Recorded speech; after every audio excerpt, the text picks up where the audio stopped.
mandos civiles en zonas que normalmente son muy pobres, ¿no?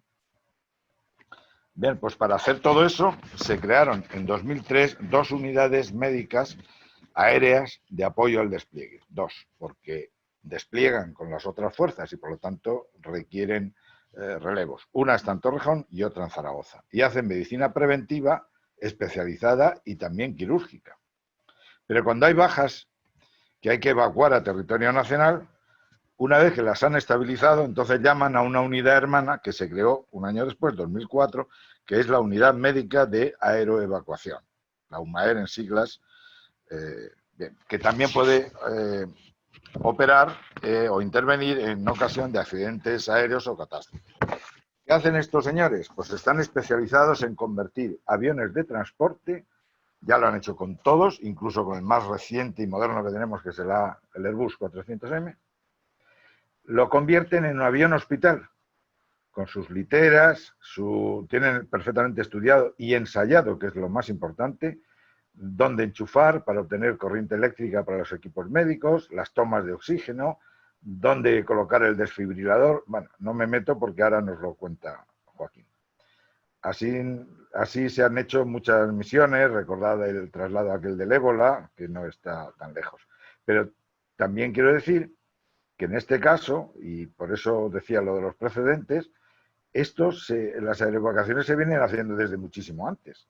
Pensad en despliegues como los de Angola, Namibia, la Guerra del Golfo, etc.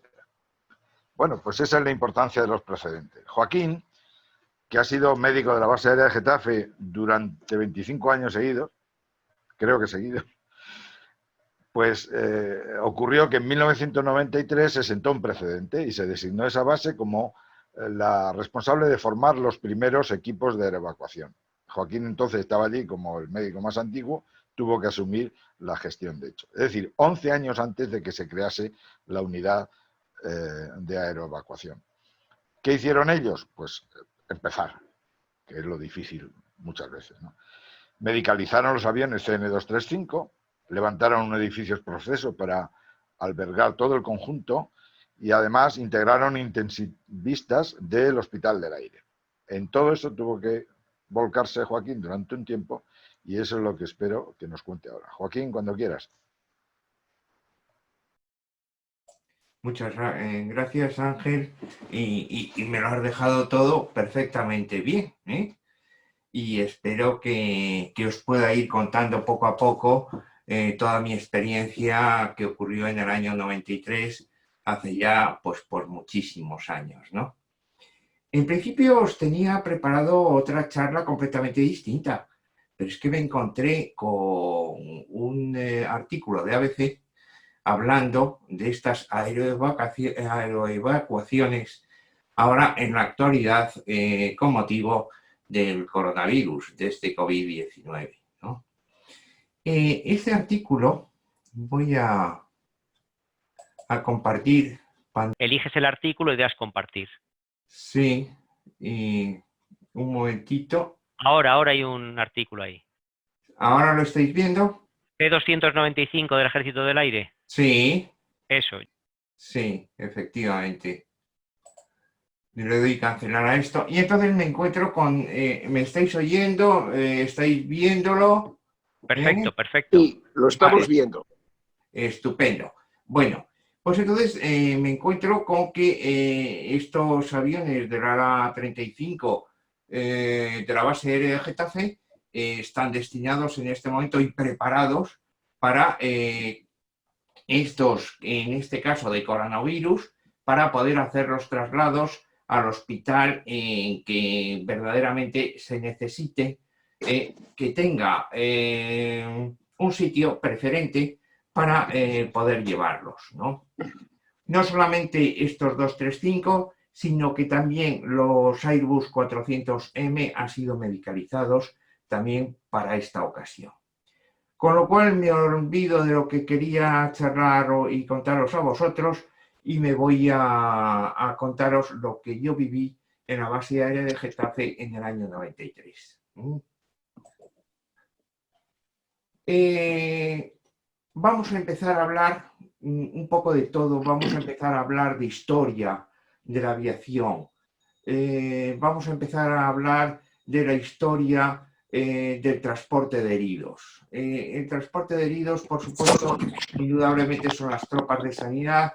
En esas tropas de sanidad son los 2 sanitarios que transportan la camilla, que lógicamente lo llevan a ese hospital, primero a ese hospital de sangre, y luego, lógicamente, se empieza a pensar un poco más con la cabeza, se consigue distribuir mejor toda esta serie de acciones y se crea esos hospitales de sangre con la concentración de especialistas.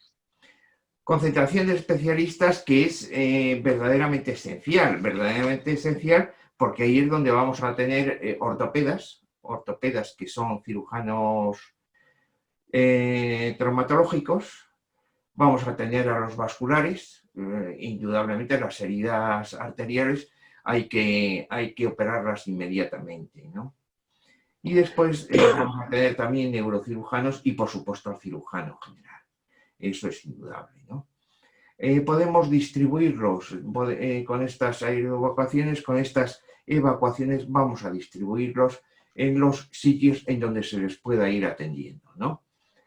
¿Qué vamos a conseguir con esto? Pues una recuperación operativa muchísimo mejor, mucho más rápida, y esto va a tener unos efectos sobre la moral del combatiente al verse muy bien tratados, muy bien cuidados y que se recuperan rápidamente.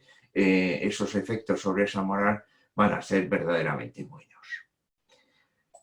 Vamos a hablar un poco del historial y de cómo se han ido haciendo estas aeroevacuaciones, ¿no? En primer lugar, empezamos con la Primera Guerra Mundial.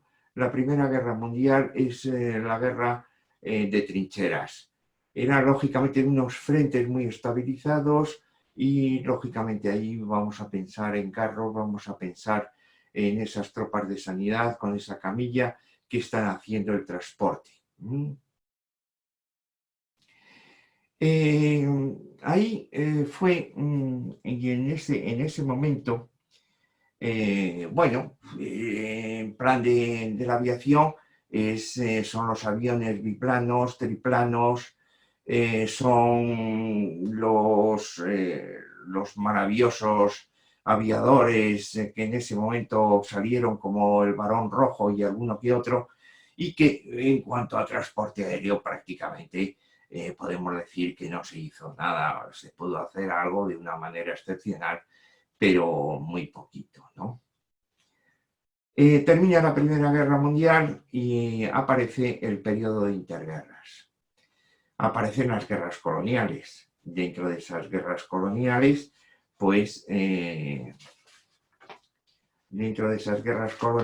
pues, cada nación, como por ejemplo Francia, empieza a preparar sus aviones para el transporte de heridos. Los dota de camillas y prácticamente nada más. Francia lo hace con el Breguet, Inglaterra con el Vickers, con el Bristol y los italianos con el Caproni, ¿no?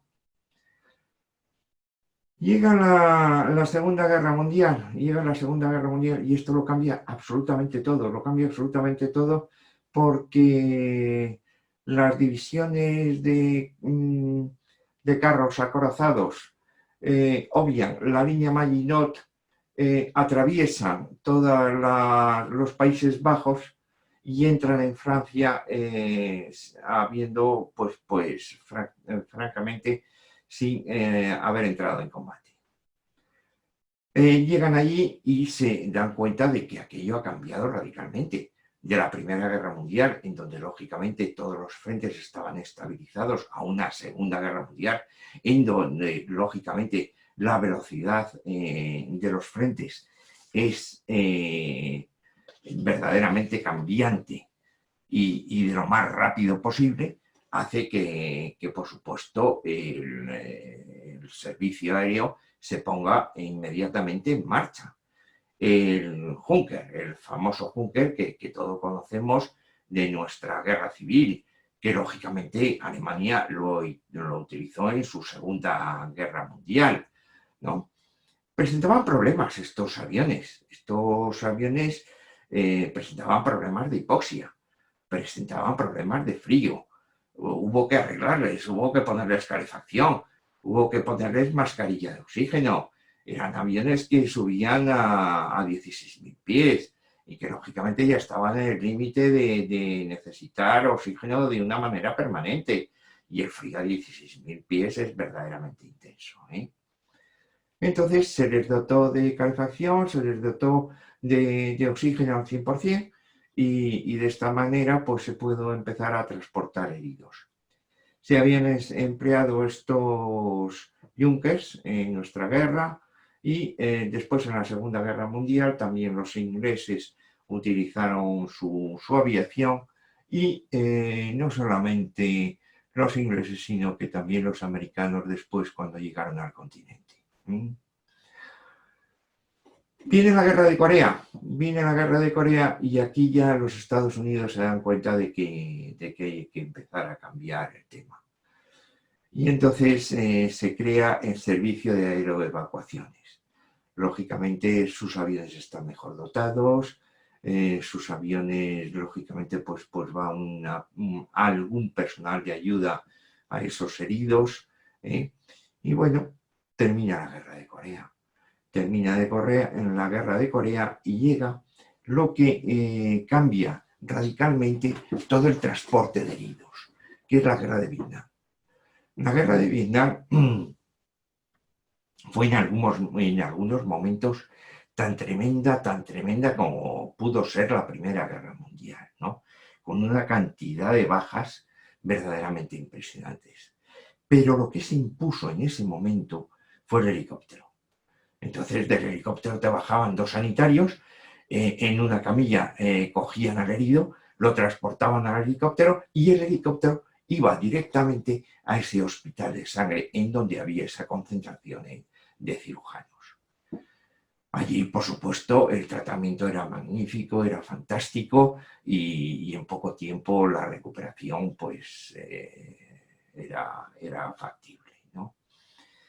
En esta guerra se dieron unos datos que tengo aquí que fueron terroríficos.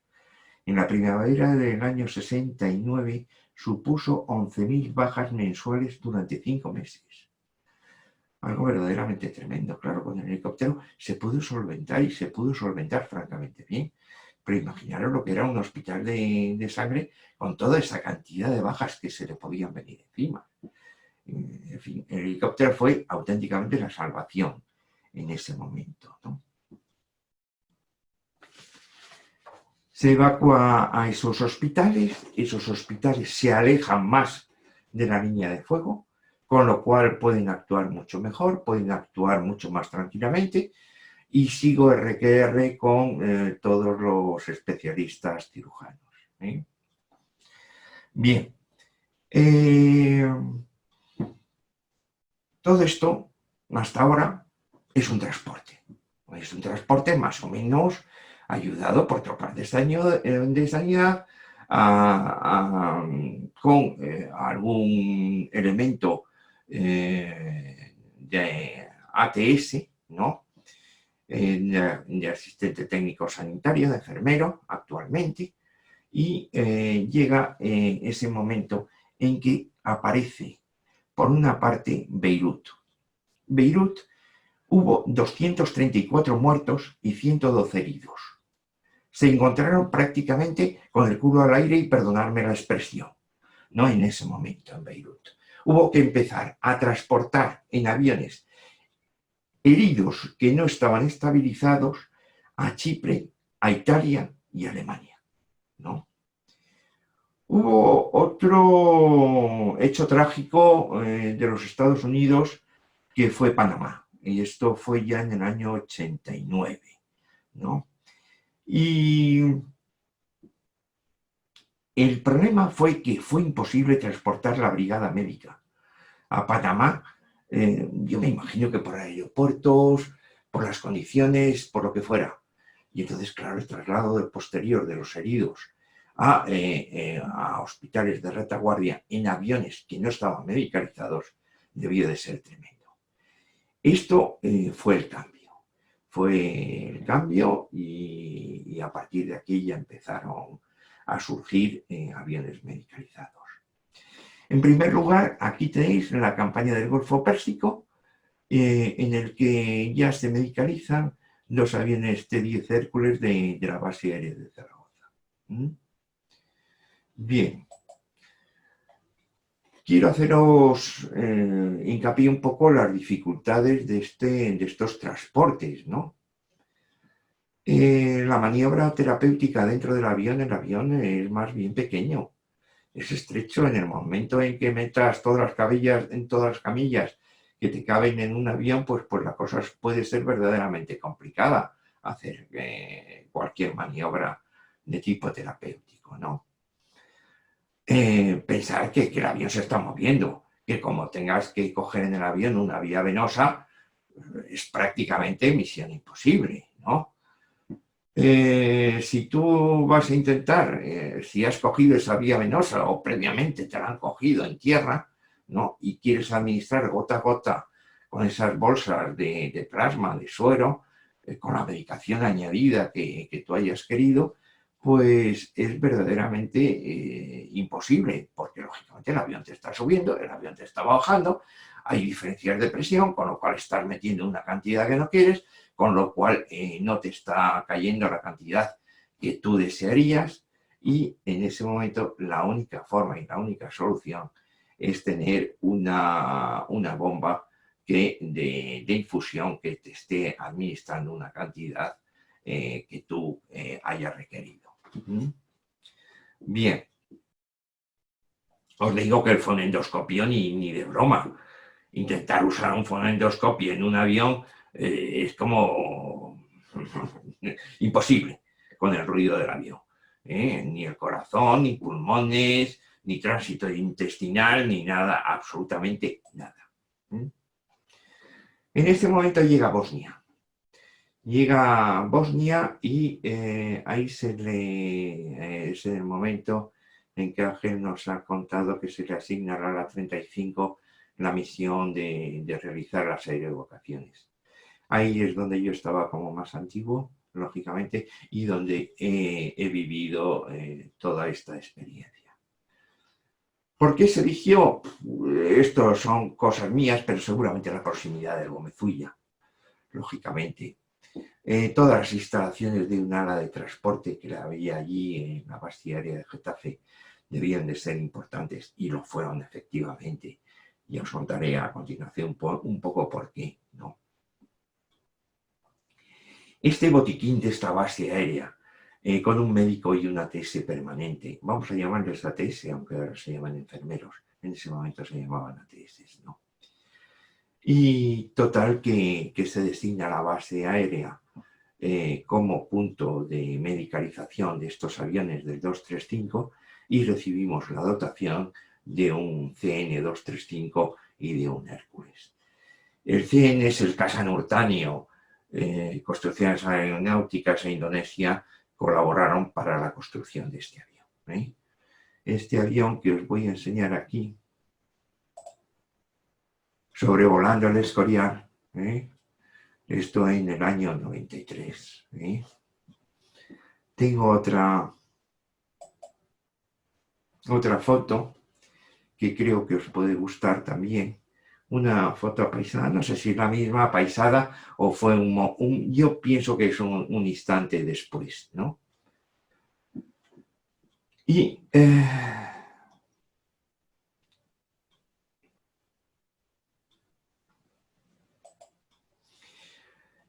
entonces, en ese momento es cuando se empieza a crear todas las necesidades que tenemos para medicalizar un avión. Lógicamente, el material humano es fundamental. El material humano dependía del Hospital del Aire y estaba dirigido por un médico de vuelo y, por supuesto, siempre con un intensivista. Un médico de UBI era el que, lógicamente, debía de llevar todo el equipo a las órdenes del médico de vuelo, aunque a posteriori prácticamente del médico de vuelo fuimos prescindiendo muy a menudo. Por supuesto, los enfermeros, el médico, el enfermero con hábitos quirúrgicos, traumatológicos, en fin. Todo esto es lo que se fue estableciendo, ¿no? ¿Qué es lo que pasó? Que lógicamente cuando nos llegan todo este material,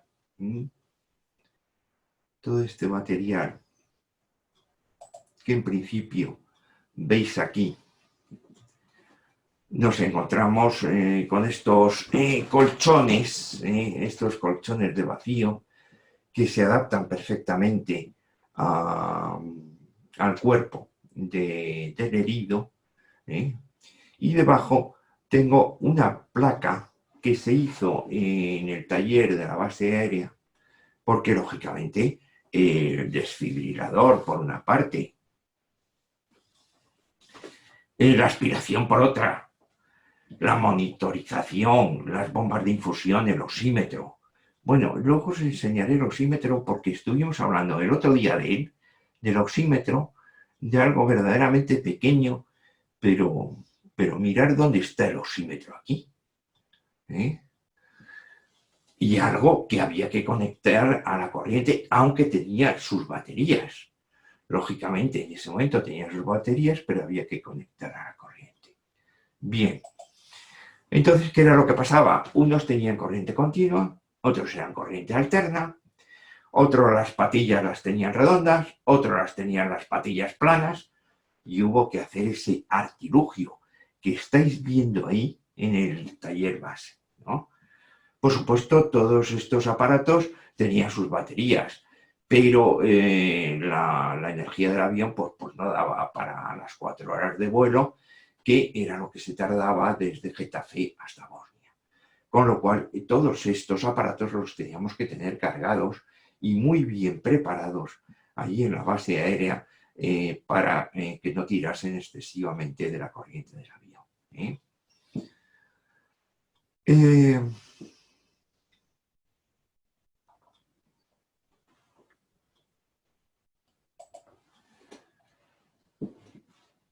Por supuesto, esto es lo que os acabo de comentar de la placa de conexión, de las baterías.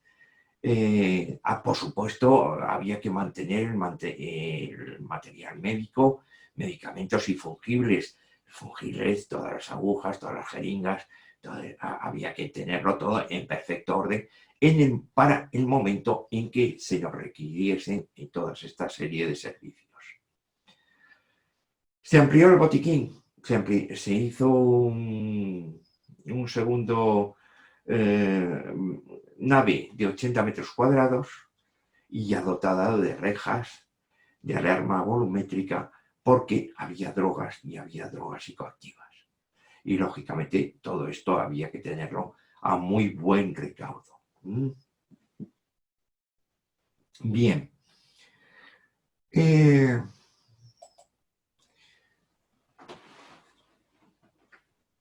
es lo que pasaba cuando había una alarma? En Bosnia se llamaba directamente al oficial de Estado Mayor en el cuartel general. Este nos ponía en pie a todos. Ponía en pie al oficial médico del Hospital del Aire, al oficial médico de la base aérea de Getafe, se ponía en pie al jefe, al oficial de vuelos, a todos los que en ese momento estaban de servicio en la base aérea de Getafe. Nos llegaban las instrucciones para que dotáramos ese avión. Necesitamos tantas camillas, necesitamos tantas balas de oxígeno, necesitamos. Había que proveer de todo ello y, lógicamente, todo ello iba colocándose en pallets. En esos pallets iba una uña a recogerlo, todo eso iba al avión, se preparaba, y inmediatamente esperar a la tripulación sanitaria, a la tripulación del avión, para que todo eso pudiera salir en dirección a Bosnia. Nos traían al herido, indudablemente el oficial médico inmediatamente tenía que salir a pista, tenía que preguntar, oye, ¿qué necesidades tenéis? ¿Qué necesitáis? Mira, tenemos preparado la ambulancia, tenemos preparado esto otro, ¿qué más queréis? ¿No? Cuando ya la ambulancia se ha llevado al herido, a los heridos, en ese momento pues también desaparecen y se marchan de allí todo el equipo médico y ya se recupera todo el equipo sanitario, toda la parte eléctrica se pone de nuevo en carga, se hace todo el recuento de drogas, de material fungible, de todas las cosas que se hayan usado para reponerlas y tenerlas preparadas para el próximo vuelo. Eso os voy contando, claro, fue una cosa de Estado Mayor aquello. Y aquí os puedo enseñar a nuestro general jefe de Estado Mayor en ese momento y enseñándole la placa, ¿no? Compañeros de sanidad en ese momento. Otra foto de ese momento en las que estábamos, en las que el general jefe nos estaba dando el visto bueno. Aquí con mi coronel de ese momento del que guardo un gratísimo recuerdo. Y después hicimos pues algún vuelo de instrucción. En ese vuelo de instrucción aquí tenemos al coronel de sanidad de ese momento, a un antiguo jefe de sanidad de la basilería de Getafe y el teniente coronel Navarro, el que después fue general Navarro. En este vuelo de instrucción, ahí estábamos todos tan felices, habíamos llegado a Melilla y una comida de hermandad allí en Melilla y fenomenal, habíamos probado, por supuesto, todos los desfibriladores, habíamos puesto en marcha todos los equipos eléctricos, la tripulación del avión nos había dicho que allí no había pasado absolutamente nada y que podíamos seguir con todas nuestras experiencias, ¿no? Y como final de esto, os contaré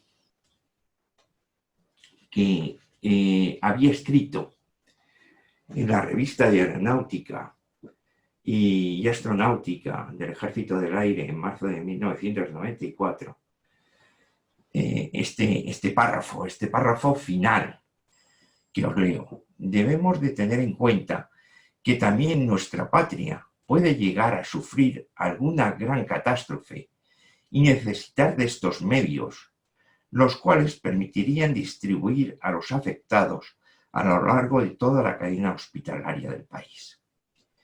Por supuesto, yo no podía pensar que esta epidemia pudiera suceder. Por supuesto, lógicamente, todo el problema bacteriano lo teníamos bajo control. Yo no podía suponer que un nuevo virus pudiera desencadenar lo que ha desencadenado esto.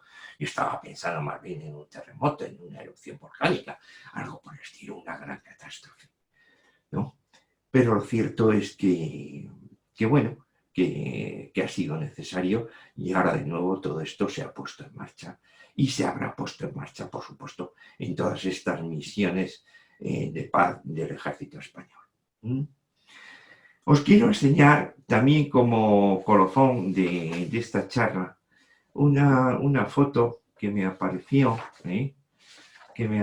viendo todas estas y recapitulándolo, ¿no? Que me pareció magnífica y que he querido mostraros. Es una foto de reconciliación. Aquí os enseño la patrona con los aviadores de la República y era el primer año que se les invitaba a nuestra patrona. Ahí estaba charlando con ellos y ellos me estaban comentando sus patronas, que era la batalla de Lepanto, ¿no? La habían cambiado y que por supuesto habíamos vuelto a la Virgen de Loreto. Me acuerdo de esa conversación perfectamente, ¿eh? Fue verdaderamente grata. En fin, esto es lo que os he podido contar de este tema. Y cualquier pregunta, lo que queráis.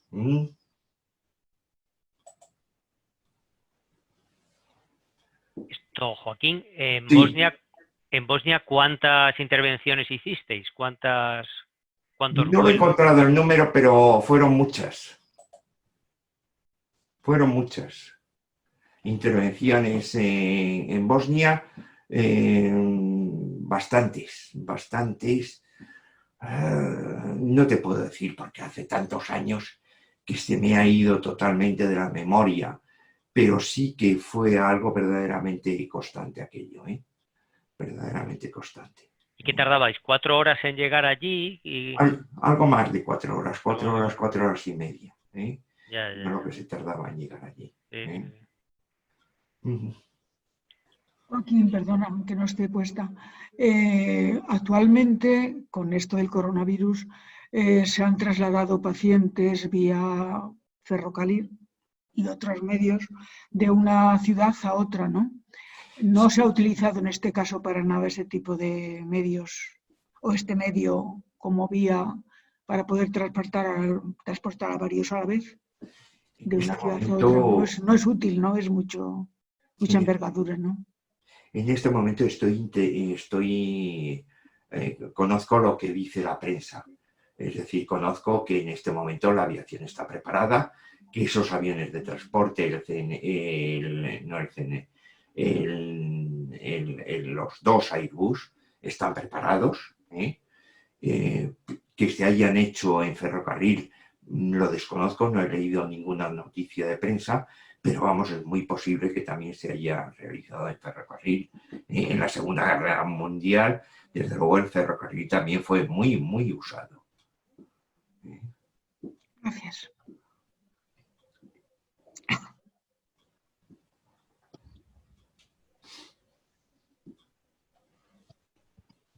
Hoy ha venido a vernos mi hermano Juan, desde Logroño.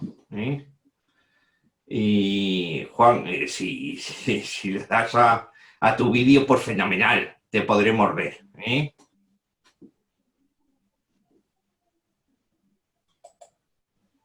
Pero solamente me sale aquí su nombre en este momento. Y bueno. Sí, tiene el vídeo desconectado. Tiene que darle a iniciar. Abajo a la izquierda tendría que darle. Sí, claro, a iniciar el vídeo. Pero yo me imagino que nos está oyendo y yo me imagino que lo intentará dar, ¿no? El vídeo. Bueno, Luis Jiménez quería hacerte una pregunta, Joaquín. Sí, Luis, dime. No, ya que no pregunta nadie, yo tuve la oportunidad cuando terminé las milicias universitarias de hacerlo en el honroso regimiento de defensa química y bacteriológica que estaba en Madrid, era el único que había. Y desde luego era del Ejército de Tierra, evidentemente, y no nos dijeron ni una sola palabra de que pudiera haber la existencia de una conexión con otros ministerios de la Defensa Nacional, como podría ser el aire o navales. No sé por qué. Poco después de yo marcharme, de terminar yo mis prácticas y licenciarme, por decirlo de alguna forma, lo trasladaron a Santander y es lo que ahora creo que se llama el NBQ o una cosa así. Y que ahora están mucho más dotados de lo que estábamos antes, que en aquella época, cuando yo hice las prácticas, pues si queréis que os cuente cosas, pues os la cuento. Yo también te podría contar cosas de aquellas épocas, que la verdad es que eran un poco peregrinas. La cosa ha cambiado y ha cambiado radicalmente. Estoy totalmente... Cuéntanos algo. Pues mira, resulta que en ese momento estaba formulando insecticidas concretamente el Paratión y el Malatión, ¿no? Lógicamente estaba dotado con toda la medicación propia para si tenía una intoxicación para ello, ¿no? Sale un avión del ala 35 hacia el Cairo. Esa tripulación pide antídotos, ¿no? Por si tiene algún problema. Claro, era la primera guerra del Golfo aquello, ¿no? Inmediatamente le dije al que era en ese momento el jefe de sanidad de Getafe: oye, no tengas el más mínimo problema. Inmediatamente, si lo quieres ahora, inmediatamente cojo el coche y te llevo toda la atropina que tú quieras.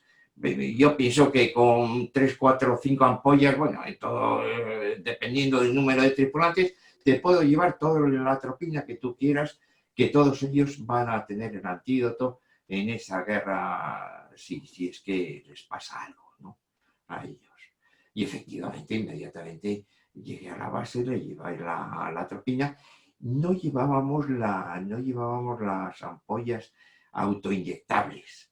Llevábamos la jeringa, la aguja y, en fin, con eso pues tenía que emplearse. Era mucho más lento, ¿no? Y después, por supuesto, ya hemos tenido las autoinyectables que se podían poner a través del pantalón y sin ningún problema, ¿no? Pero bueno, hemos tenido carencias también grandes, ¿no? Pero que las hemos solventado como hemos podido, ¿no? A ver, Ángel, ¿querías decir algo antes, Ángel Mazo? Sí, era antes, bueno, decirle a Luis, cuando empezaba a hablar, que la época en la que él hizo la mili es una época ya prácticamente prehistórica. Si está contando Joaquín que han cambiado tanto las cosas en las últimas décadas, pues imagínate entonces que eran 3 ministerios distintos, tierra, mar y aire, que no había doctrina conjunta. El ejemplo más reciente de doctrina conjunta había que remitirse al desembarco de Lucemas o algo parecido. No, pero ya más o menos lo ha dicho Joaquín. Y a Joaquín, que muchas gracias. He revivido algunas cosas. Yo he hecho muchos servicios de oficial de Estado Mayor, así que a lo mejor me tocó alguna vez llamar a Getafe para esto, que ahora mismo no recuerdo. Y me ha gustado mucho ver en las fotos a Navarro y a Ferrús y algún otro. Muchas gracias. Muy bien. A ver, Abelardo, también. Me parece que por fin he conseguido entrar. Hombre, Juan, os presento a mi hermano. Sí, encantado. Muy buenas. Desde Logroño os saludo a todos y me ha gustado mucho, me ha parecido muy interesante la conferencia de mi hermano, muy interesante.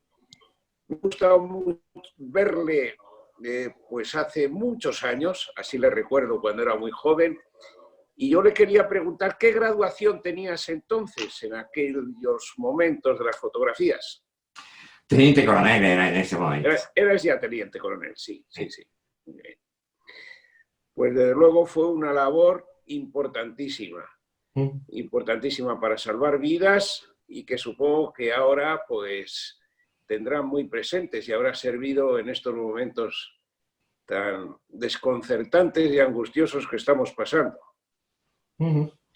Especialmente aquí en La Rioja, que tenemos el mayor porcentaje de infectados de España.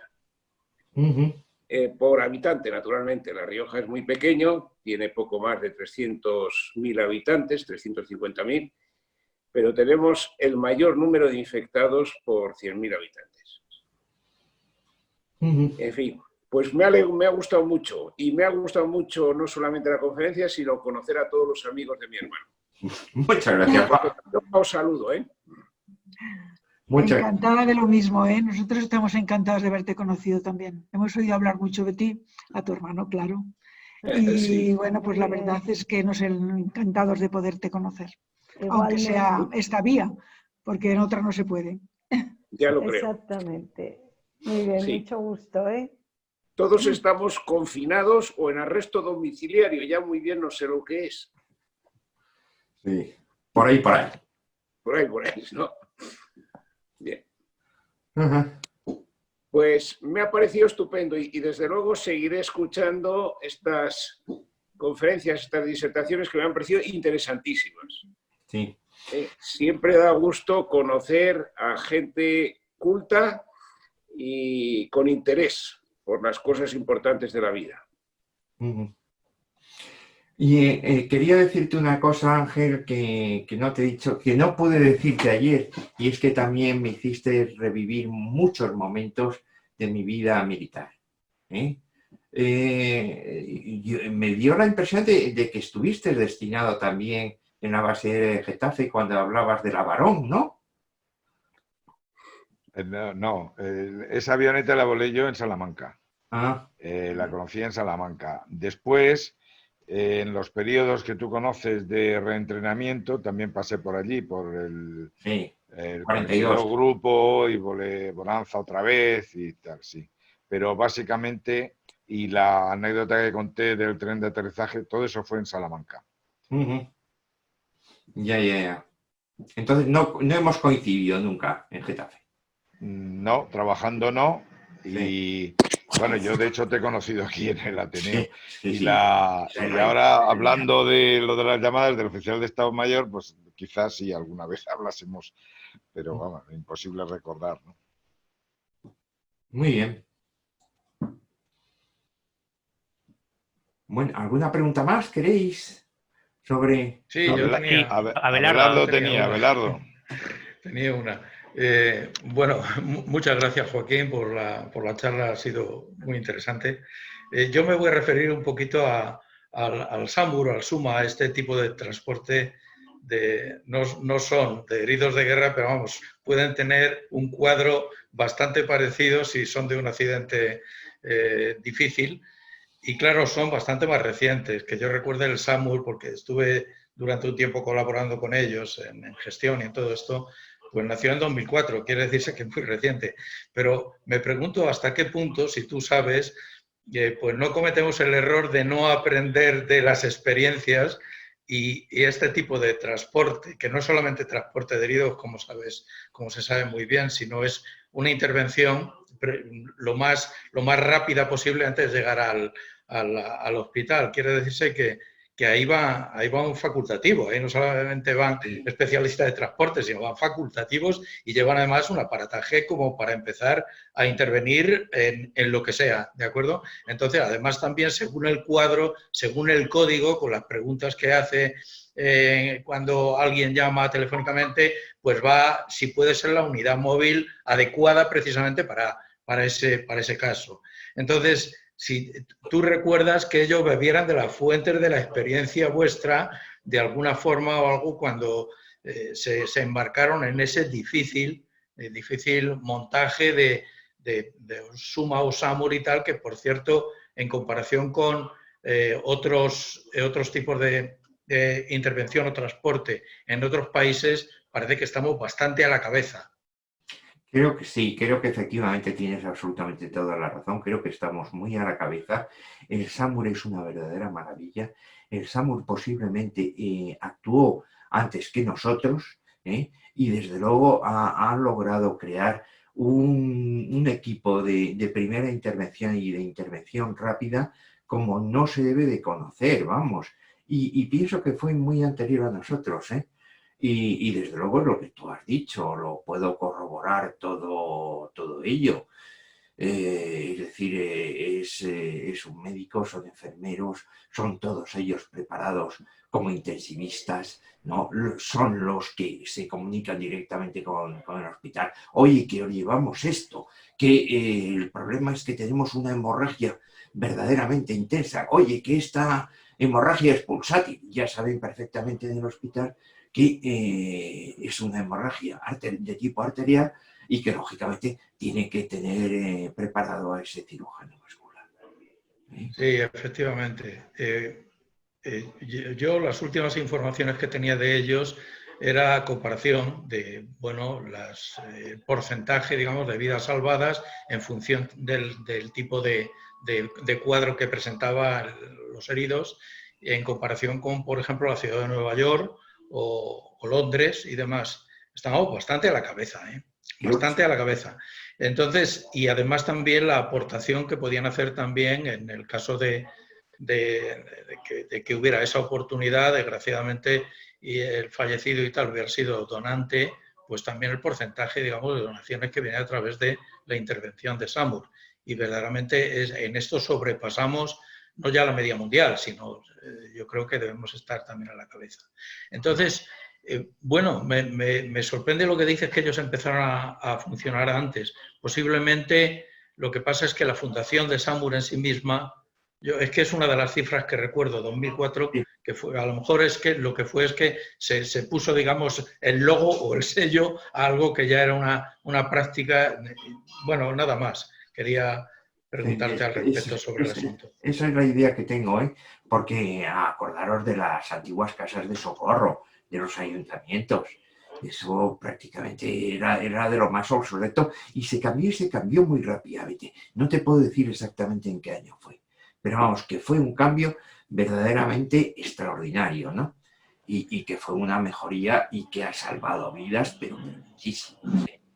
Yo quería simplemente apuntar algo más, que me pareció siempre muy interesante desde el punto de vista de gestión. Una de las personas que se subía a la unidad móvil, de vez en cuando, y además muy frecuentemente, no ya de una forma programada, no de una forma esporádica para ver qué pasaba, era la máxima autoridad del SAMUR, que es médico. Bueno, era en aquel momento, Entonces, sí. Ahora el perfil que tiene ahora el directivo es un pelín distinto, pero el anterior era médico y este iba allí, vamos, como el primero, en una unidad móvil. Además, tenían perfectamente la red preparada para saber, en función del cuadro, a qué hospital ir, por cercanía, en función de dónde estaban las unidades móviles ubicadas y además también en función de la especialidad del hospital. Lógico. Bueno, tremendamente interesante. Sí, lógico, razonabilísimo. Y si el jefe era el primero que se subía a la ambulancia, a la UBI volante, pues fantástico, claro, lógicamente. Es que yo creo que estos son los gestores que verdaderamente bajan al terreno a ver la particularidad del servicio, un servicio en que el tiempo que además publicaban, deben seguir publicando todavía semanalmente el tiempo medio, el máximo y el mínimo que tienen para llegar al hospital, y que estamos hablando de 7 minutos y de una cosa así. Sí.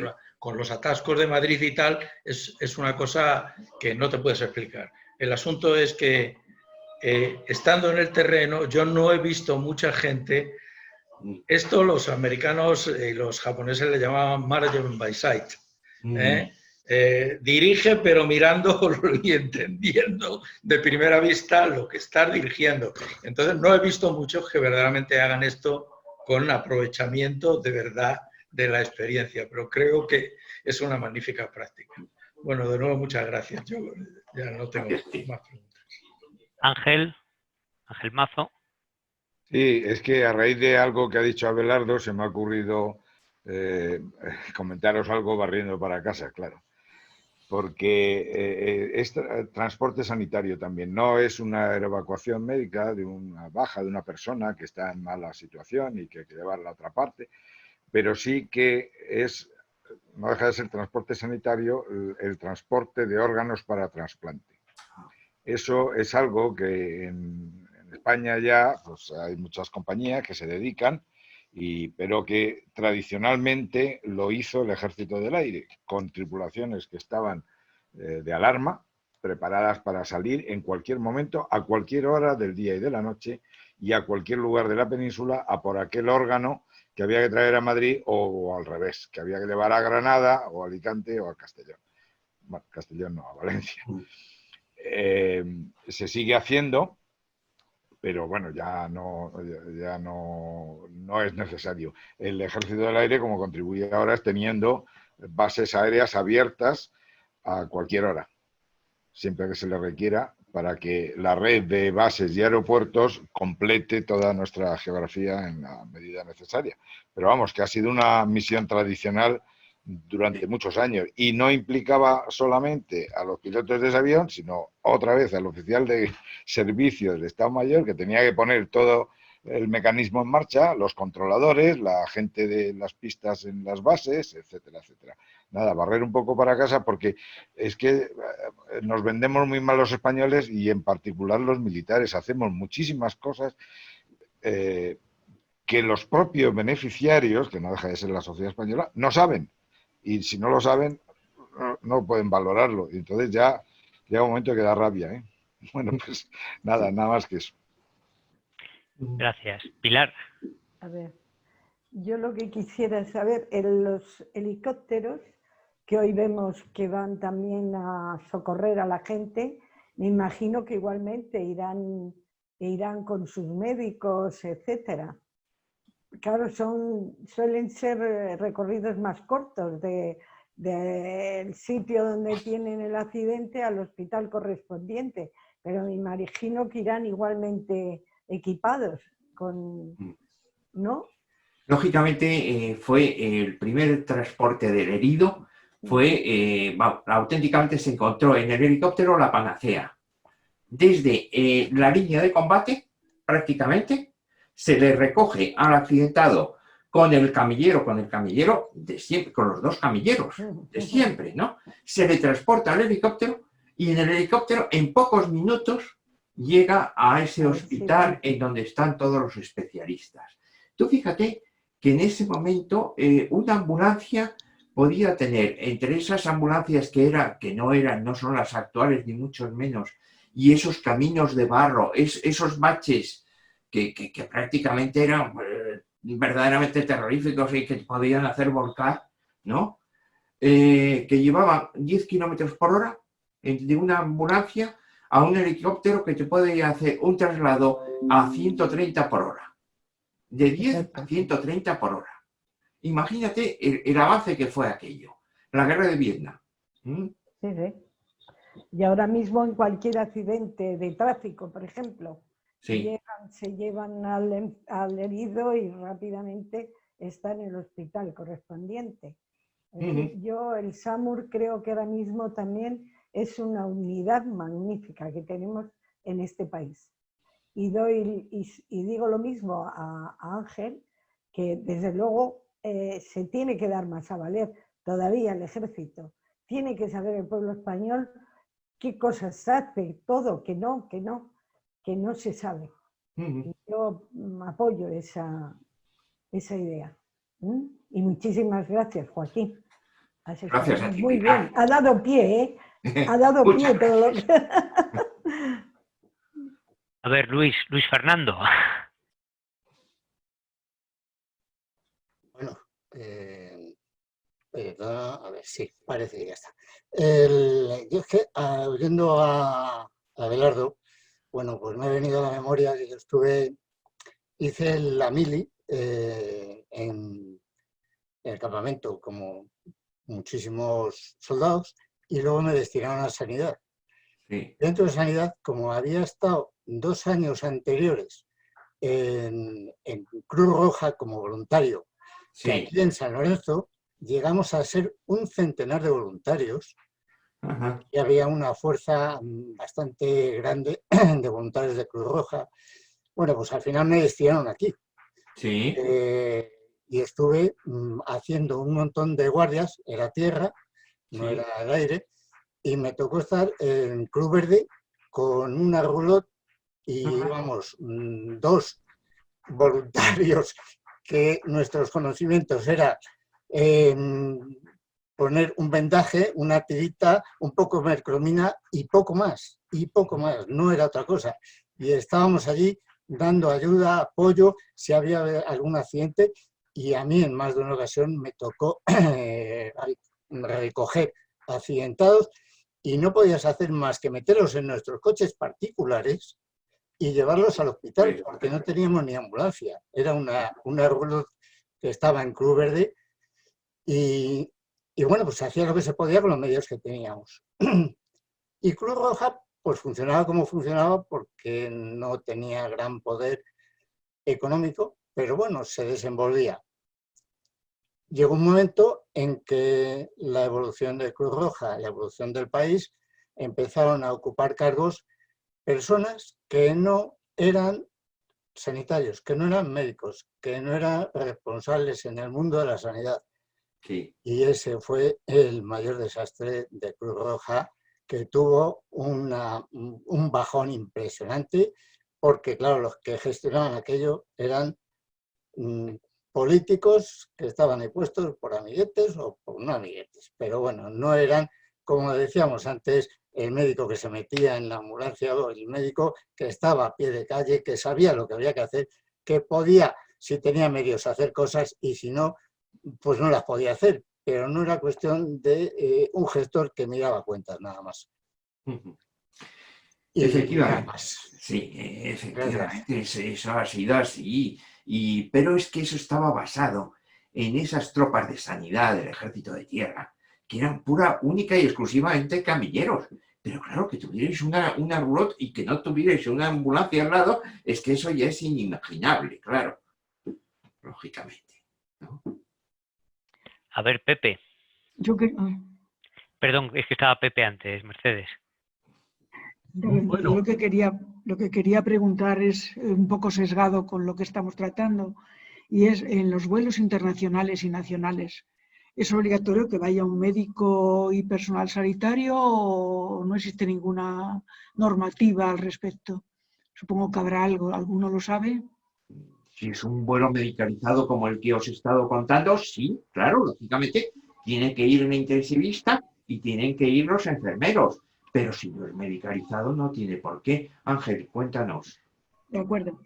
Sí, no, quería decir, efectivamente, ella, Mercedes, creo que se refería a vuelos comerciales, nacionales o internacionales. No, lo que está previsto es que los tripulantes de cabina, que así se llaman, pero que son azafatos y azafatas, tengan conocimientos de primeros auxilios y creo que hay, bueno, creo no, seguro, hay un equipo, lo que no sé es hasta qué punto llega, ¿no? Pero hay equipo como si fuera un botiquín, que, entendedme, a bordo de cada avión disponible, eso sí, y eso está cubierto.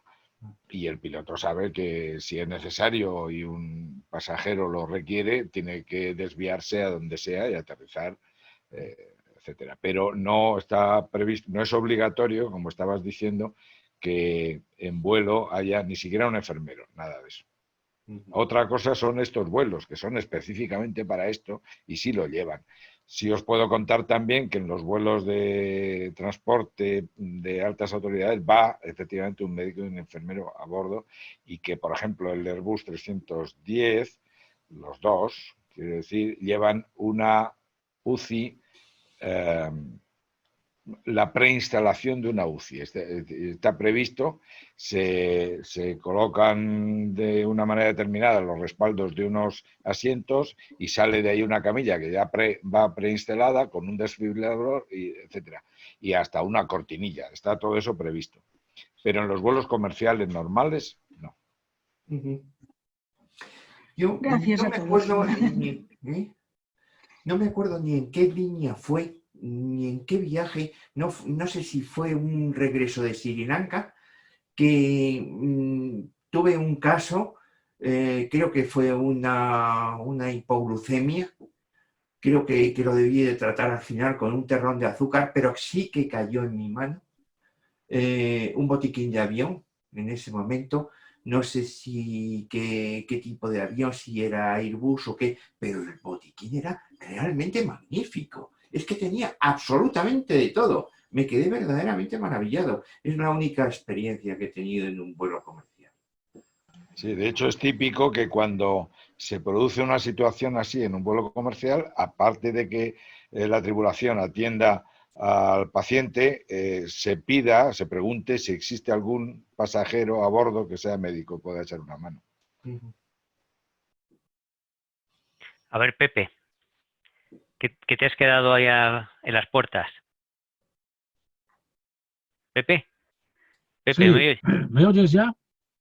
¿Me oyes? Sí, sí. Sí, me oyes. Bueno, yo quería hablar, porque hemos hablado del Ejército del Aire, yo como soy marinero, dice, bueno, y estáis hablando de las Fuerzas Armadas, hay que conocer también que apoyan a la gente, porque estamos aquí para apoyar. Somos un instrumento de apoyo al pueblo, ¿no?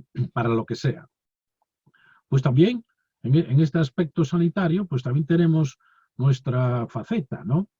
Normalmente el barco, pues tiene, antes, cuando yo era joven, tenía un médico y un ATS, y luego pasaron al médico solamente el ATS, y luego para navegar, cuando salía, embarcaba un médico provisionalmente, pero esos en los barcos normalmente. Algún barco como el Juan Sebastián Elcano, pues llevaba más equipo, llevaba un cirujano, un médico general y un cirujano. Algunos como cuando el portaaviones y tal, el Dédalo, que estuvo allí embarcado, pues íbamos a algún sitio con una agrupación, pues embarcaba algún grupo médico compuesto por, además de los 2 médicos que teníamos y ATS, ¿verdad? Pues embarcaba pues un cirujano y un anestesista para esas cosas, ¿no? Pero esos eran para, llamemos, la atención propia del barco, y si hiciese falta, pues atender a alguien de fuera como una ayuda, ¿no? Pero no tenemos realmente barcos que se llaman barcos hospitales. Algunas marinas sí lo tienen. La Marina de los Estados Unidos tiene barcos hospitales, y tiene, porque claro, está por todo el mundo. Y ahí tenemos uno, el Comfort, ahora que está en Nueva York. Lo acaban de mandar a Nueva York, y es un transatlántico enorme, de esto es un crucero, de esto con miles de camas allí. Y acaban de mandar a Nueva York. Se visteis en las noticias, ¿no? Sí, pero bueno, sí, en España no hay buques hospitales. Pero sin embargo, hay buques que tienen cierta capacidad hospitalaria. Por ejemplo, los buques anfibios, como van los desembarcos, hay gente infantería de marina en tierra que cae heridos y tal, y pues tienen gente, llamémosle, para una atención primaria, tienen más camas que un barco normal, ¿no? Y entonces, precisamente, el portaaviones le pasa igual, porque como va con una agrupación, pues siempre atiende a más gente y tal. Entonces, la Armada ha ofertado, en esta crisis que tenemos ahora sanitaria, ha ofertado 5 barcos, para hacer 5 barcos, son portaaviones, los 2 buques anfibios, el Galicia y el Castilla, y los 2 buques logísticos, el Cantabria y el Marqués de Ensenada, que tienen cierta capacidad. Pero hasta ahora no han pedido más que uno. De esos 5 ofertados han pedido uno, que es el Galicia, que está precisamente en Melilla. Lo han mandado a Melilla y está atracado en Melilla, reforzando los hospitales de Melilla. Y tiene un helicóptero, precisamente, que está medicalizado allí también para el transporte que pudiese hacer. Hoy precisamente una noticia que hizo un viaje a la península desde Melilla para recoger algún material y tal, ¿no? Pero, es decir, está el barco allí con una serie de camas y UCIs, suplementando a la cantidad, a los hospitales de Melilla, por si hacen falta, por si se ven superados, y tienen un helicóptero medicalizado también, ¿no? Y bueno, y además de eso, pues están esos otros 4 barcos, ¿verdad?, ofertados por si hiciesen falta en algún sitio. De momento, solo pidieron uno para Melilla, y es el Galicia este que he contado, ¿no?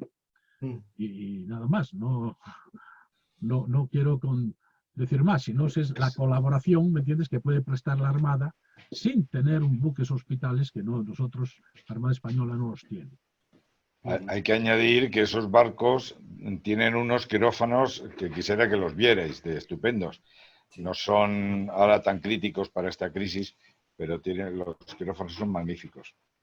¿No? Y bueno, tienen otra cosa, que tienen el contacto, ¿verdad?, vía satélite con el Hospital Central Gómez Ulla, de tal forma que la gente del Gómez Ulla puede atender lo que está pasando en esos hospitales, llamémosle, que pueden estar pues en cualquier parte del mundo, ¿no? Sí, es fundamental, lógicamente, que el Gómez Ulla pueda estar en contacto, sobre todo por esa concentración de especialistas que os había hablado. Lógicamente, si ese cirujano vascular, si ese neurocirujano puede decir, vamos a hacer esto, vamos a hacerlo de más allá, claro, lógicamente. Si es que ese especialista no se encuentra en el barco, claro. Sí, a ver, Ángel, entra. Sí, es que van saliendo los temas como en un rosario. Pero hay otro tema de medicina también y asociada a Fuerzas Armadas.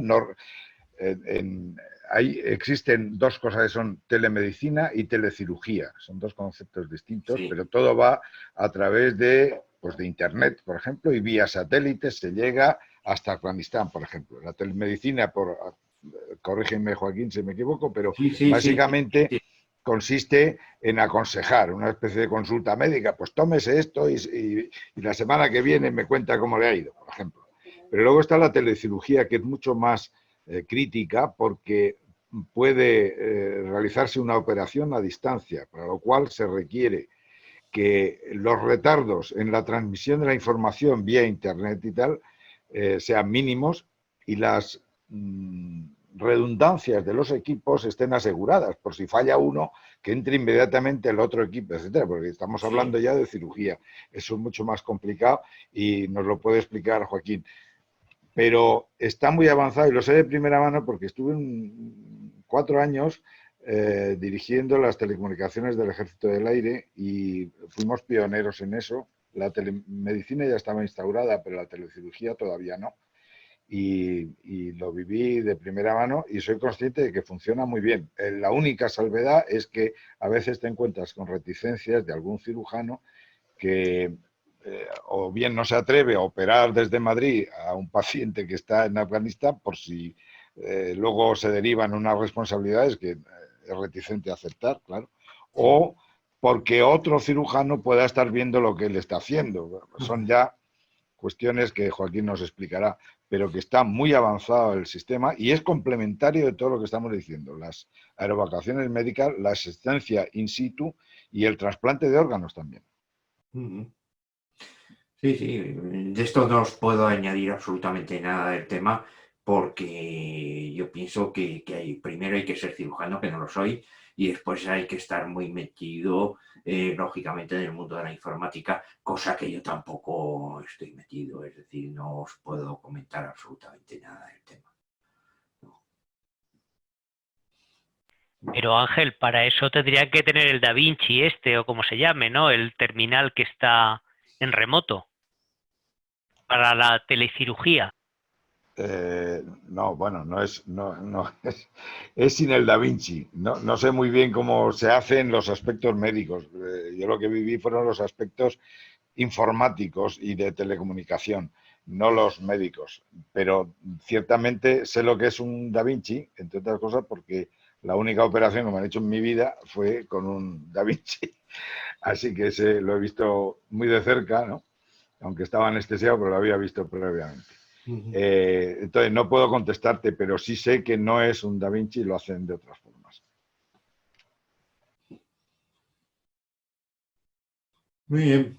No, probablemente la robótica, quizá Luis Jiménez nos pueda ampliar un poco más, la robótica esté ya metida en este asunto, ¿no? De la telecirugía vía satélite. La robótica es fundamental, pero hay que tener también una cantidad de aparatos y sistemas de intercomunicación de un lado a otro y luego en cada sitio, porque inclusive se puede operar hasta un médico que no esté de presencia física en el lugar y ser capaz de hacerlo desde la distancia, desde Estados Unidos a España, pero tiene que ser a un hospital que esté tan donado o tan dotado de elementos del mismo tipo que en el sitio donde está mandando la intercomunicación el otro médico y con perfecta coordinación con los médicos del sitio donde está. O sea que no es un sistema o un tema que es futuro, que se está haciendo ya en sitios muy especiales, pero concretamente en España lo están haciendo en Barcelona yo creo que en algunos centros ya lo están haciendo y en Madrid pues es posible que igual, a lo mejor yo estoy desfasada ya, ¿no? Pero sí que es futuro. Lo que pasa es que es un futuro muy peliagudo, porque que te opere un médico que está a kilómetros y kilómetros y kilómetros, pues parece que no te da tanta seguridad como tenerlo al lado, cuando puede ofrecerte la misma. Pero claro, hay que estar dotado de un montón de cosas que en este momento pues son un poco prohibitivas para como estábamos en España de monedas o de euros, o como queréis llamarlo. En fin, es una humilde opinión, pero yo creo que podemos mirarlo y en la próxima reunión que tengamos de estos estilos médicos y paramédicos, pues podamos contaros algo más concreto de un tema que es una maravilla y que es un futuro. Pero de momento vamos a conformarnos con saber que existe. Por lo menos yo. Pues sí. Yo, si recordáis, he dado varias charlas sobre el Da Vinci, porque es que una gran parte del Da Vinci lo fabrica mi compañía. Y entonces he tenido mucho trato con expertos.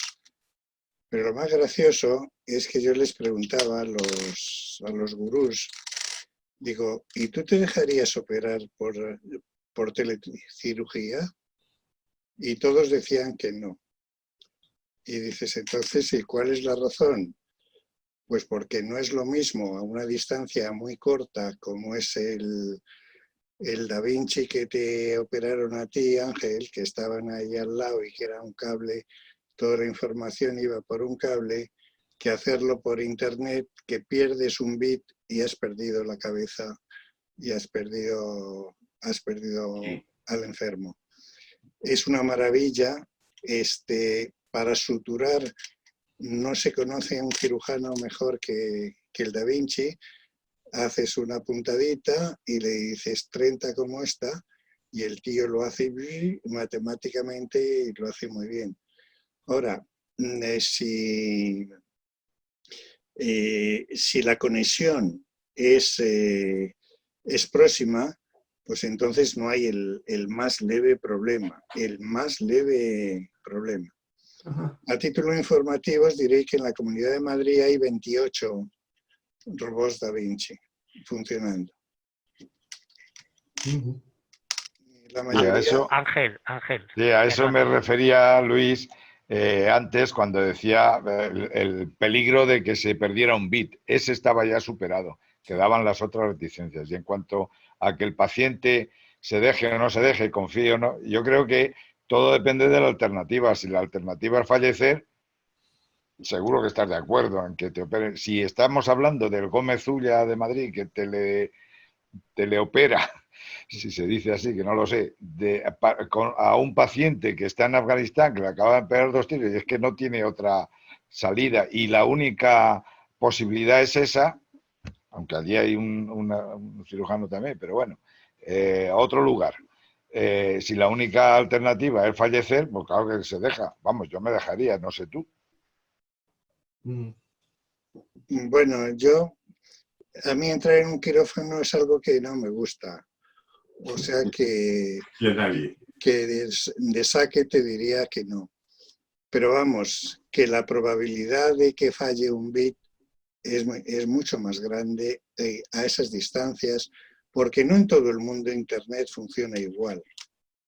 No en todo el mundo las comunicaciones son impecables y los protocolos se cumplen perfectamente, y no hay que olvidar que en una situación de guerra, pues su nombre lo indica, que es una situación límite y hay que arreglárselas como puedas.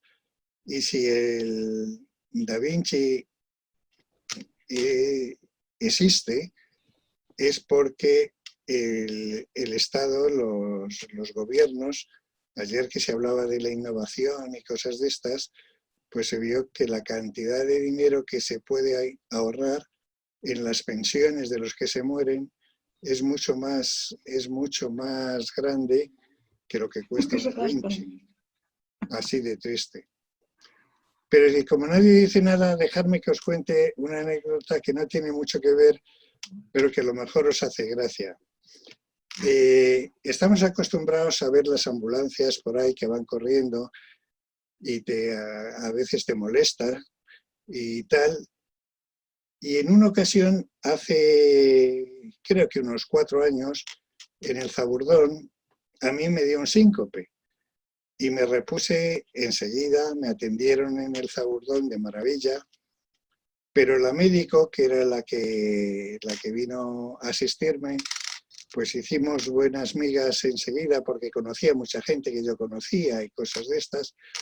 Total que la tía en sentido cariñoso de la expresión, se empeñó en llevarme a Villalba para que me hicieran un reconocimiento en una ambulancia. Y como yo estaba bastante bien, pues nada, iba allí tumbado, y te crees que cuando vas en una ambulancia, pues que se vas tan cómodo y que vas tan a gusto. Y yo le decía a la señora esta, digo, oye, qué mal se va aquí, es que casi me mareo, es que no sé qué, no sé cuántos. Y me dice la doctora, dice, ¿cómo se ve que estás muy bien? Aquí no se queja, es la primera vez en mi vida que he oído que se ha quejado un paciente que va en una ambulancia. Generalmente van tan jorobados que con tantos dolores y con tantas cosas, que el traqueteo de la ambulancia es que no se dan ni cuenta y no lo aprecian. Y si os fijáis un poco, pues es bastante cierto. Pero si vas con la cabeza lúcida, os aseguro que se va francamente mal, francamente mal. No sé, es un detalle, una tontería. Abelardo.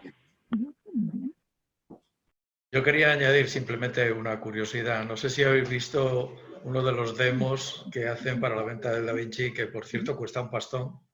Y si esos 20 y tantos están en la privada y en la pública, digo, sí, en la privada y en la pública, pero en la privada, en muchos, aunque tengas, seas de la sociedad, de la aseguradora y tal, te cobran, ¿no?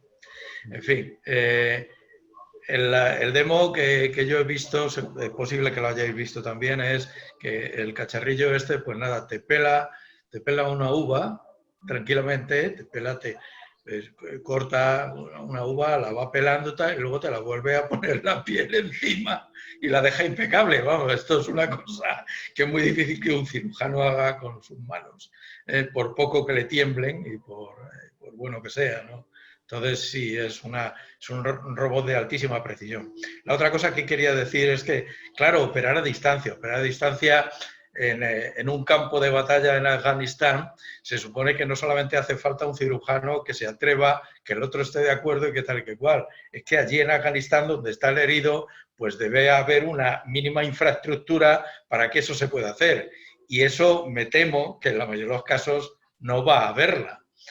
Porque, claro, lo que se hace más a distancia y tal, es también digamos, como experimentación y como para ir avanzando en la experiencia y en los protocolos y demás, pero entre centros muy preparados para ello.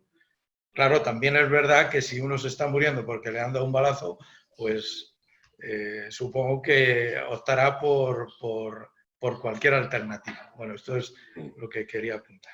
No, Abelardo, que sí la hay. Esa infraestructura que dices que igual no la hay, sí la hay. Eso estaba diciendo, por lo menos allí.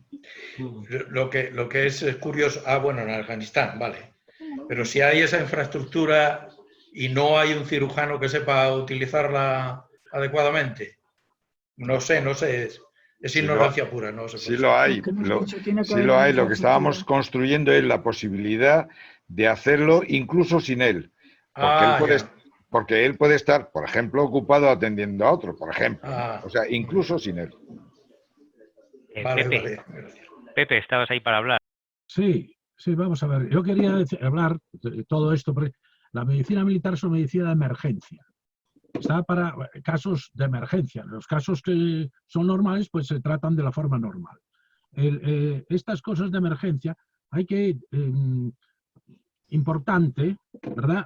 Una agrupación que está en la mar y está 15 días o 20 días y está por ahí separada y tal, le pasa a uno cualquier cosa, lo que sea, pues en el portaaviones, que es el buque, llamémosle, más capacitado y que está preparado, pues el hospital de ahí tiene que estar preparado para estas cosas. Estamos en el siglo XXI. El hospital de Afganistán tiene que estar preparado para estas cosas. Tiene que estar preparado. Es decir, hay que prever que pueda ocurrir esto. Porque si no, no vamos a Afganistán ni vamos a la mar. No, hay que tenerlo previsto para que no nos coja el toro. Yo hablaba de las posibilidades técnicas de la robótica, está ahí. Yo supongo, porque no estoy enterado, porque hace mucho tiempo que estoy desconectado, que allá en Afganistán, cuando se monta un hospital, que lo montan en serio, es decir, que todas estas cosas modernas, las comunicaciones, no van a fallar. Claro que no van a fallar. ¿Por qué? Porque gastamos el dinero que haga falta para que se comuniquen con el Gómez Ulla, donde estará otro sitio y tal, porque si no, ¿a qué vamos a Afganistán? Hacemos carreteras, buscamos agua en Marte, ¿no? Pero entonces, ¿qué estamos haciendo? Pues hay que tener previstas estas cosas para que no pase ahora lo que está pasando con el virus este, que los hospitales pues no tenían mascarilla, no tenían ropas, no tenían tal, y están infectados todos los médicos y todos los... Pero bueno, pero eso tiene que estar preparado. Eso hay que tenerlo previsto, que pueda ocurrir esto. Pero has hecho una buena pregunta. ¿Por qué vamos a Afganistán? Es una buena pregunta, de más calado que esto de que estamos hablando, ¿eh? Nosotros vamos porque nos mandan. Está claro, no tenemos ninguna duda. Otra duda tendrán los españoles que votan al que nos manda. Pepe, hay que estar con el primo de Zumosol, ¿eh? No nos queda más remedio. Bueno, bien, bien. Oye, puede haber el decir, no, mira, nosotros no lo tenemos, pero lo tienen los americanos aquí al lado. Vale. Se hace. Eso vale. se hace. Pero hay que tenerlo organizado y previsto. No puedo ir yo allí y que me coja el toro y diga, ¡ay, mira qué pasó! Y tal, no sé qué. No puede ser. Veo que desconocéis las alabanzas que los hijos del primo de Zumosol hacían del hospital Rol 3, que es el nivel más alto de España, en Afganistán. Ya veo que lo desconocéis, pero efectivamente es otro motivo de esos que tenemos para estar orgullosos y que como lo desconocemos, no lo estamos. Pues sí. Por eso estamos aquí, para poderlo ir conociendo. Así es que los conocéis, nos lo podéis contar a los demás y nos vamos enterando. Es evidente que lo que acabas de decir es cierto. La mayoría de las cosas que se hacen las desconocemos. Pero totalmente. Y bueno, pues es que tampoco puedes abarcarlo todo, ¿no? Entonces, estas reuniones yo pienso que son un punto de encuentro y sobre todo las que tenemos los viernes, ¿no?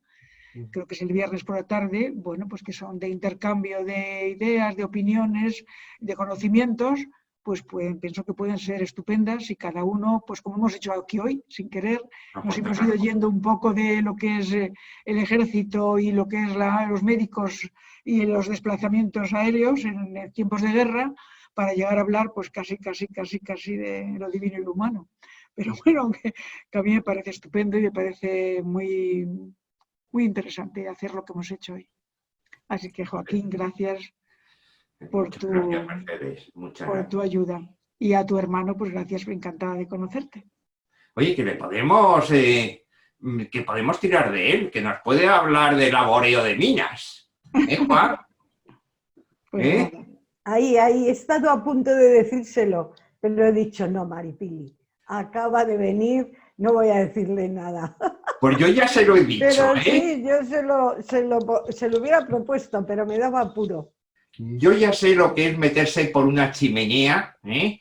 Con él, de eso de 1 metro por 1 metro, encajando el culo en uno de los ángulos y bajando el pie, meterse por un testero, por rampones de estos de carbón, y que creo que sí, que nos podría contar muchas cosas pues sobre ese laboreo de minas. Pues le retamos a que lo haga, Estupendo. Que nos diga el tema y tal, y el foro correspondiente pues lo puede presentar estupendamente. Bueno, Joaquín, yo me voy, cariño, que muchísimas gracias. Gracias a ti, Pilar. Yo lo que quería era contestarle a Abelardo. Como hizo una pregunta, la pregunta que vamos allá, y yo ya le he dicho que yo no, eso no lo podemos decir los militares. Los militares vamos porque nos mandan. Punto. Ahora bien, cuando vamos, el jefe de que va allí tiene que llevar tiene que llevar fusil. No puede ir sin fusiles. No voy allí, pero no llevo fusil. No, tiene que llevar fusil. Es decir, que tiene que llevar lo que haga falta. ¿Para qué? Para preservar la vida de los suyos, sobre todo, ¿verdad? Que nadie muera, pero sobre todo que no mueran los suyos. Y para eso tiene que decir, vamos, pero tenemos que llevar este hospital.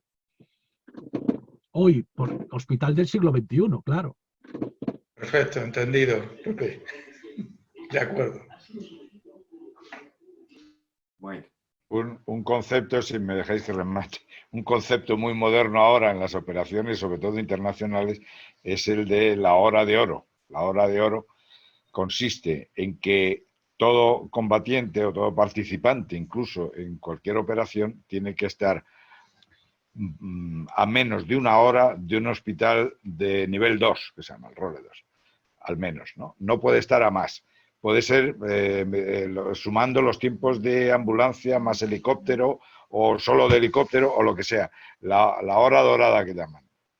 Entonces, hoy en día, digamos que es un concepto tan de moda en las Fuerzas Armadas de cualquier país que en cuanto en OTAN o en Unión Europea se empieza a hablar de una operación de esas, enseguida alguien lo tiene previsto y si no, otro alguien se lo saca a relucir y se tiene en cuenta. Entonces hay que montar la operación de tal manera que nadie esté a menos de una hora, que es lo que se considera como el estándar normal, admisible. José María o Marichu. Hola. Sí. José. ¿Me oís? Sí. Ha dicho Pepe que cuando hay algún desplazamiento, ellos llevan material suficiente de todo tipo, desde el fusil que decía él hasta todo tipo de medicamentos, médicos y demás, para proteger especialmente a los suyos. Esa frase. Y yo quiero preguntarle o a Pepe o a Ángel, en fin, a quien pueda contestarme. Con motivo de los hospitales estos que está montando ahora el ejército aquí en España con el tema del coronavirus, ¿llevan también los militares que vayan ahí de la unidad de emergencia, van lo suficientemente protegidos como para no contagiarse? No solamente lo que sea, no sé si van médicos militares, enfermeros militares, o una vez montado el hospital solamente van civiles, pero me imagino que habrá, pues no sé, algún soldado de guardia, lo que sea. ¿Todo el personal militar va suficientemente protegido?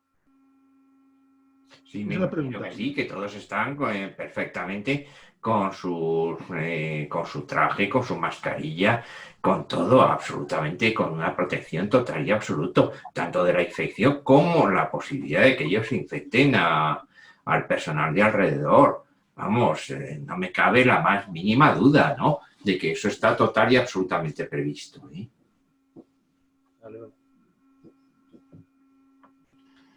Yo quiero decir que si no lo están, deberían de estarlo. Es decir, alguien de esos niveles tiene que mojarse y sacrificarse para que eso no vuelva a ocurrir si está ocurriendo. Por ejemplo, ahora vemos como un comandante de un portaaviones norteamericano ha sido destituido y todo porque salió una carta que escribió él, porque se contaminó un portaaviones que lleva 5.000 dentro, y 5.000 dentro con tal, y claro, pedía desembarcarlos y podía, bueno, pues porque se retrasaban por algo, por no lo sé por qué los motivos. El resultado es que él ha sido destituido, porque salió la carta en el periódico, pero claro, él vio la necesidad, o él o quien sea, que yo no sé quién mandó la carta, la firmaba él, pero cómo la carta llegó allí, pero alguien vio la necesidad de darle rapidez al desembarco de esa gente y dejar el portaaviones inutilizado, porque él decía, no estamos en guerra y estamos todos contaminados y nos vamos a morir y tenemos que desembarcar y bueno, pues se tardaba lo que sea, no sé muy bien cómo es el caso, ¿verdad? Pero el resultado es que él fue destituido. Y digo yo, bueno, muy bien, pues ese es un héroe. Ese es un héroe. Pepe, si todos estaban contaminados, oye, por favor, acuérdate de los 40 días de todos los navíos que entraban en puerto. Es decir, no puede desembarcar absolutamente nadie. Vamos a ver, él lo que decía que tenían que ir a una base y desembarcar a todos los que estaban contaminados y tratarlos en los hospitales. Era la teoría. Bueno, yo no sé la decisión. La cuestión es que él se jugó el tipo se jugó el tipo para que se atendiese a su gente. O sea, él se jugó el tipo por su gente, nada más. Y eso es lo que el jefe tiene que hacer. Es decir, ese jefe, que hay un hospital que no tiene las cosas, ¿qué tal? Pues hay alguien, algún jefe, que es el responsable, que tenía que tener, ese hospital tenía que tener eso. Y tenía que habérsela jugado para que ese hospital no hubiese ocurrido esa falla. Eso es lo que estoy hablando de Afganistán y tal. Si haces un hospital allí, el jefe de allí tiene que exigir que esté dotado. Es Pues lo que yo quiero decir. Que los jefes tienen que hacer esa función de jefe, ¿no? La jefe, decir, yo soy el jefe y que a mí me obedecen y tal. No, no, no, no. El ser jefe representa todos estos inconvenientes. ¿Qué dice? Esos son los del zumosol, Pepe, los del zumosol. Bueno, si tenemos aliados, bueno, una línea, pues puede ser esa. Si alguien me lo hace, pues listo. No tengo por qué hacerlo yo. Pero el jefe tiene que saber que tiene eso solucionado. Una cosa que dicen en mi pueblo es que una cosa es predicar y otra es dar trigo. No, es que aquí el problema que hay es precisamente el de coordinación, porque el caso este del barco, por ejemplo, tiene razón Joaquín, no se puede dejar que 40 señores bajen de un barco a contaminar al resto de la población. Y tiene razón también el capitán del barco a decir, yo no puedo permitir que a mis soldados o a mi tripulación se me muera en el barco sin que nadie lo atienda. Por encima de eso debe haber un órgano o una persona que coordine todo lo demás y que tenga eso previsto de alguna manera, o pueda darle solución inmediata, porque ni pueden morirse en el barco los demás, los 40 que fueran allí, ni pueden salir a la calle tampoco. Ángel. Sí, yo saberlo no lo sé, pero creo saber que la destitución no se debe a esa decisión, sino a la difusión que hizo de su propia carta, que fue más allá de un solo jefe, que era el destinatario lógico, y traspasó los límites y llegó al secretario de Estado para la Marina, que es político, y a partir de ahí ya la difusión que tuvo la carta se salió de madre, creo. Bueno, ya ves tú que también al comisario este que salía por las mañanas hablando, le entró el coronavirus enseguida. También se fue de la lengua y mira lo que duró.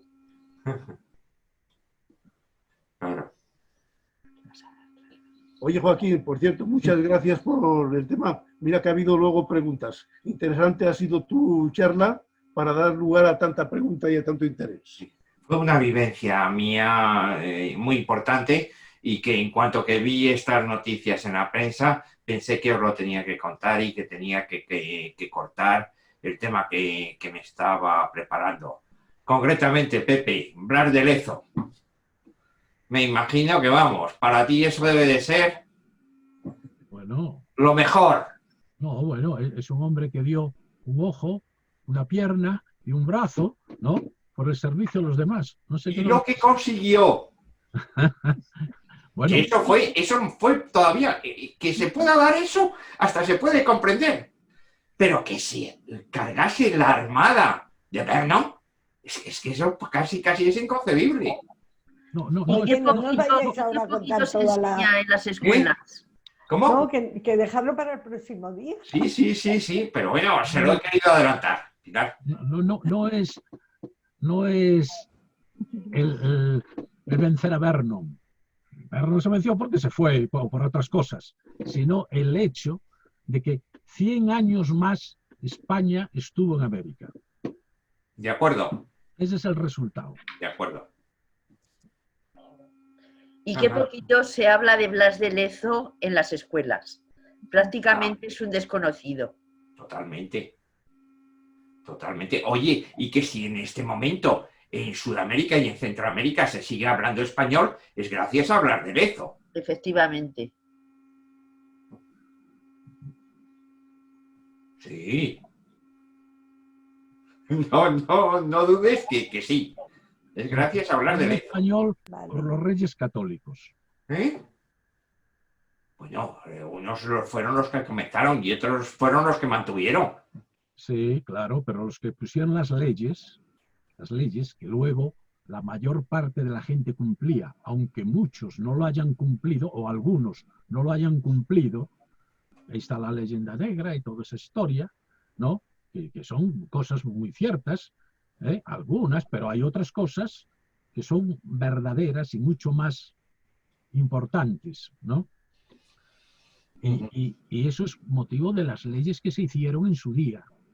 Sí, sí, que fueron magníficas, realmente magníficas. Claro. Menos algunas, ¿eh? si al fin y al cabo Blas de Lezo lo único que tenía eran 6 barcos, nada más. O sea que no es exactamente, él estaba ahí, era uno más, es un equipo el que tiene que luchar y el que tiene que ir y convencer y tal, es un equipo, ¿no? Pero el hecho concreto de decir esto, tal, o sea, no, si queremos ver algo, hay que verlo ahí, ver las leyes de Indias son la clave, ¿verdad? Y sus reformas posteriores, ¿verdad? Son la clave del éxito de ahí, que luego a partir de la edad contemporánea, es decir, la Revolución Francesa, la Revolución Industrial, Napoleón, los librepensadores, los liberales, y toda esa historia, ¿verdad?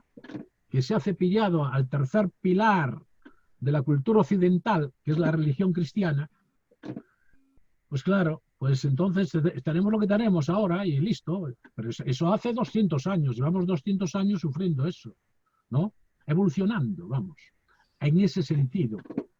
Pero claro, tú te vas al origen, y el origen ¿cuáles son? De lo de América. Pues el origen de América, del éxito americano, llamémosle, porque hay que ver dónde están los indios Sioux, Cheyennes, patagones, araucanos, ¿dónde están? No existen. 1000, quedan 1000. Esos no son los que es mi frase preferida. España. Esos no los colonizó España. No. Fueron otras teorías. Esas otras teorías, contrarias al tercer pilar, a la religión cristiana, pues son las que hicieron pues que desaparecieran todos esos indios, porque los intereses personales, los intereses propios, llamémosle, pues predominaron sobre los intereses generales. Oye, también te puedo decir que las encomiendas eran verdaderos esclavos, ¿eh? Lo mismo que tú dices de una cosa, también te puedo decir la otra. ¿A qué te refieres esclavos? Porque hay que situarse en esa época. Dependían. Están diciendo que